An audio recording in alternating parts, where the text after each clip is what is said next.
Hey, how about some honesty on the internet for a change? This week we're working on, Christine, the driver's side quarter panel.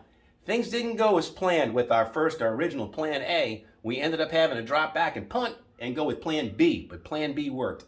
This was shoved in about a ½ inch deep. Stud welder, dent pullers, didn't work. Ended up cutting it out, taking this panel, losing it, making a new one, welding it in. Now it's straight. Now it's ready to go. I'll show you my mistakes. I'm not afraid. If you're interested in seeing how we struggled this week, stay tuned.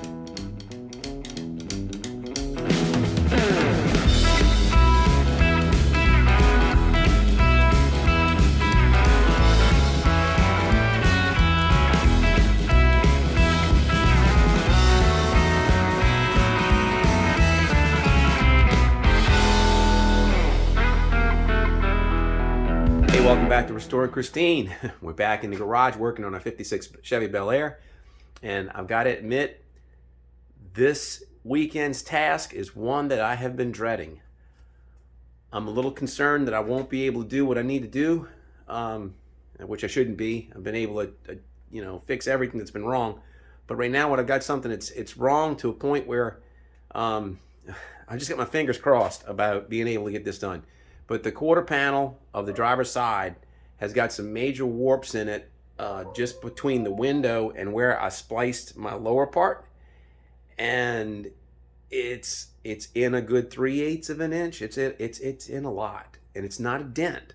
So I'm going to try with the stud welder. I'm going to try pulling out this quarter panel, but I'm really concerned about whether or not I'll be able to get it done the way I think it needs to be.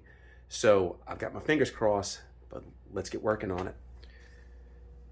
Well, here's the quarter panel, and I spliced in a patch from here to here, and that was episode 17. And then I have another episode, not quite sure which, where I repaired this edge of the top edge of the quarter panel where the window comes in. So I made some repairs on that. It was following in behind the C-pillar repair. And now what I've got to do is I've got to find a way to repair or to take out the dents of this quarter panel. And you can see that is a lot. It's got a major warp. Comes out to here. It's all caved in. And I can't get behind it.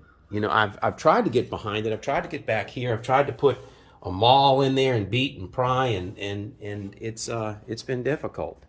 I haven't been able to get it. So I'm going to go ahead and take the stud welder, and I'm going to start trying to pull on this, and let's just see what it does.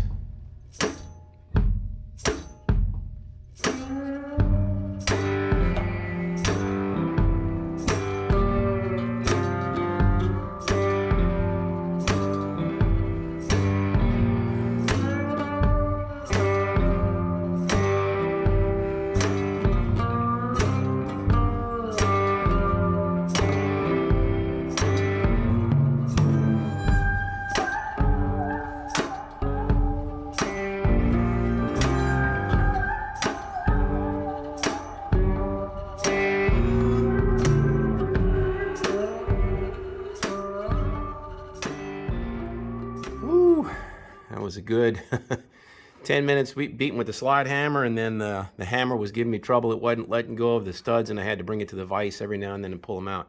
But I failed 4 studs on the weld, and I failed 5 studs, 6. I failed 6 on the stud itself. And these are the 2 millimeters. I haven't tried a 3 millimeters. Maybe that's what I need to do.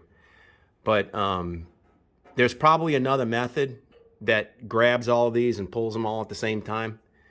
I just don't have the tools to do that. So this is getting better. It's not nearly where I want it to be. Not nearly, but it's better. Now I think it's within maybe a quarter. But it's hard. It is really hard stretching that metal. Let me keep on working it. Let me show you what concerns me. Here I've got the straight edge on the passenger side, and you can see it's pretty much a flat edge. It's a straight line right below the hip. It's got this little hip right here where the stainless comes in, and it's a little indent, but I mean, within 4 inches of that, it's flat. And let me show you the other side.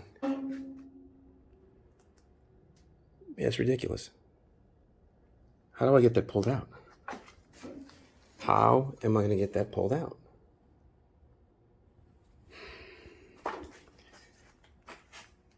I just don't know what to do. I really don't. I'm going to continue working it. But I don't know, porta power in here or something. And I know I've got this windowsill straight. I just don't know. Let me think about it.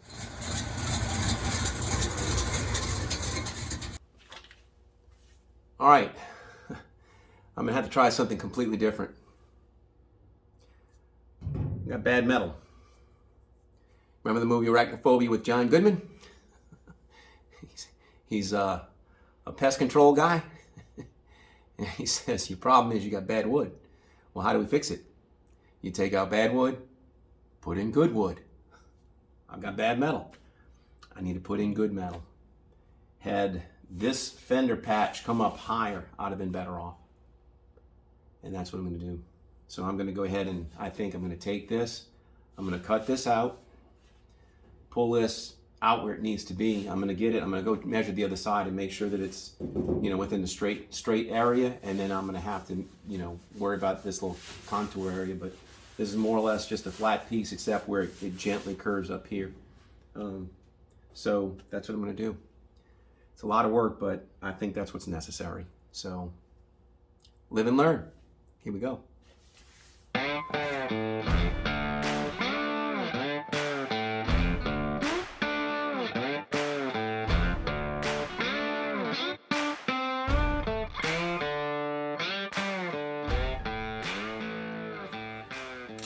Sometimes you gotta do what you gotta do.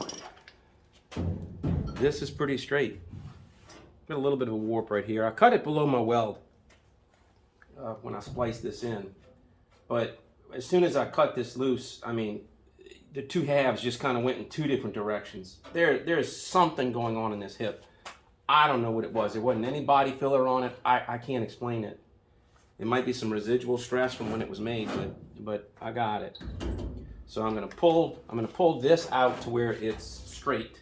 Make sure this is straight, and then get a piece with a gentle curve right at the top. It's just kind of like just gently sloped the whole way. So I've got a good piece of sheet metal I can do that with, and then we'll weld that in and it'll be good as new. All right, let me show you how much better it is already. So with that, on the bottom, I just have a little bit of an indent to pull out over there before I weld it. And then watch the top now. I'll pull the top out. I was working it. And now it is pretty close.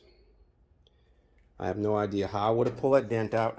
I don't know what the dent was. I don't know how it got there. And at this point, it's moot.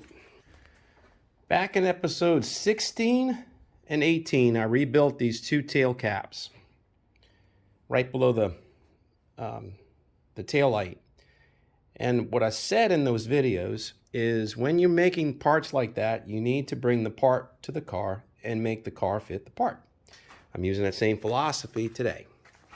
I have my two pieces of stainless. I have the stainless that goes in the bottom of the window trim right there, and I've got that on and making sure that that is in place and in alignment so I can make sure that the top edge is where it needs to be. And I've got the starting point of my stainless for the side, and I've got it in position.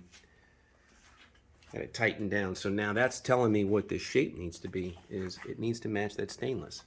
So I can promise you, I pulled this out a good ½ inch and got it straighter than what it was. It's not perfect yet, but I wanted to pull these two pieces of stainless out and do that. So now I've got two pieces of tape. I'm gonna take the stainless off. I'm gonna grind that flat, grind this flat, cut me a piece of sheet metal and start fitting it in. But I've got to get this like really, really straight, because that's why we're doing this to begin with. All right, we're on our way. I cut a piece out 8½ inches by 22½ or so. I haven't completely fitted it. I've still got to get this edge aligned up here. And I've still got to cut this the long length back here, but you can see it's got a curve in it. And what I did was I just took two pieces of wood, laid them on the ground, put the piece of sheet metal down, and then put this little 2x4, which is a handrail cap. I don't throw anything away. And I stood on it until I got a little bit of a gentle sweep in it. And there it is. So that's going to be straight. I just need to not warp it when I weld it. So let me continue fitting it, and then we'll weld this in. All right, so I have the panel fit. Got it just held in place by a couple little clamps. They sell these through Eastwood. You can also get them at Harbor Freight. I rarely use them, but this is a good application for them. It's just to hold this panel in place. So I'm just trying to get, what I'm going to do is I'm going to end up tack welding, and I'm going to use these to get tacks so that I can get this aligned, because this is a big flat area. So I'm going to get it tacked in a number of different spots. And what I'm using, this is 18 gauge sheet metal. I'm going to use my Hobart handle to 125. That's a little 120 volt machine. 23 thousandths 0.023 wire, solid core, and then argon CO2 shielding gas. So I'm going to go ahead and get this tacked in, and then we're going to end up taking our time and welding this whole thing all the way around.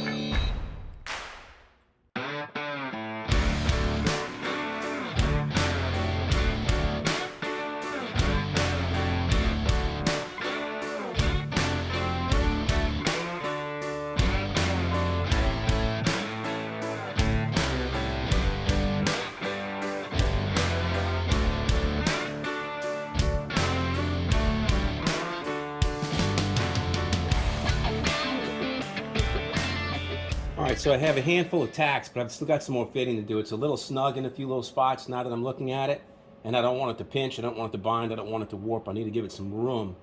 So I need to, I think, file a little bit here and a little bit up here. I'm going to do that with the cutting wheel, and then we'll be on our way. But it's coming. It's coming. I just had one spot where I blew out over here. I hated that, but all the rest of the tacks came out really good.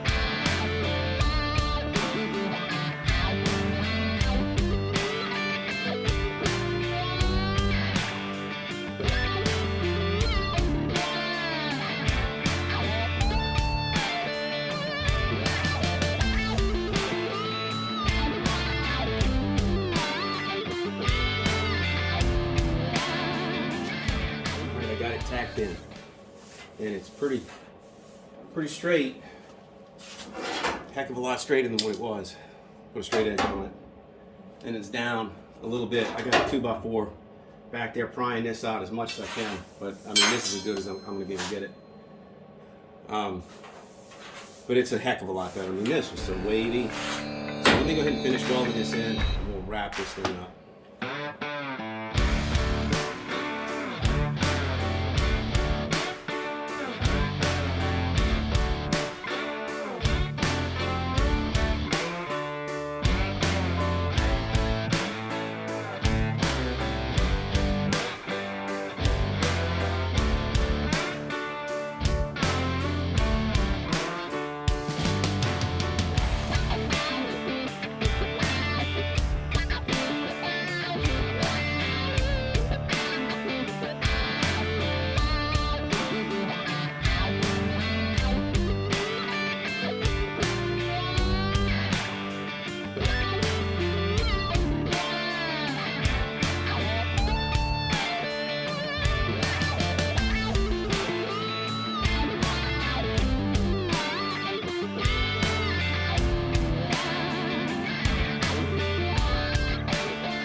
All right, I got one good pass all the way around, and it's pretty straight.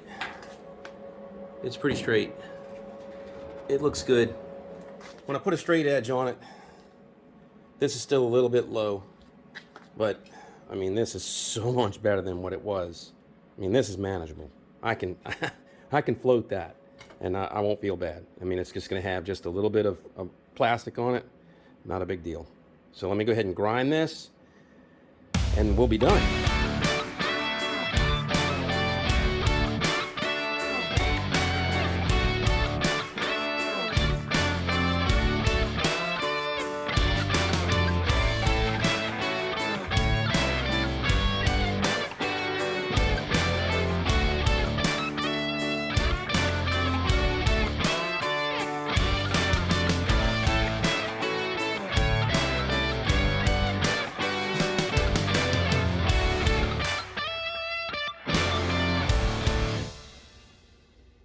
right, you be the judge. So much better than what it was. Put a straight edge on it. Got a little bit of a gap here, but not much. Not much. I mean, this thing was pushed in a good ½ inch over here, and this is flat now. I got a little bit of dip where the weld is. You know, we started off with this, and this had its own problems. The stud welder just didn't do it. Wasn't going to do it for this. We got it. We got it. We got it. We got it. That's going to do it for another episode. This one was not what I was expecting, but I knew I was going to have trouble. I knew it when I started. I don't know how I'm going to edit this video, so Lord help me. I'm going to have to show what went wrong, but this is going to be the reality, you know? Not everything goes the way you want it to. Not everything works the first time. So, you know, I knew we could lick this. I knew we could beat it, and we did. Perseverance. It's still daylight outside. You know, I don't know. I lost a handful of hours on this, and, you know, fretted over it, but we got it done. And that's the thing is, you know, just stick with it. Just persevere. Just try, and stick with it, and you'll find some success. So, but that's going to do it for this episode. I'm going to wrap this up. I will definitely be back working on the car now that we're past the holidays of working on the weekend. So my videos should get to be more regular. So if you're liking my videos, please give them a thumbs up. And if you're enjoying the channel, I'd appreciate a subscription. Until I see you next time, take care of yourself. Cheers.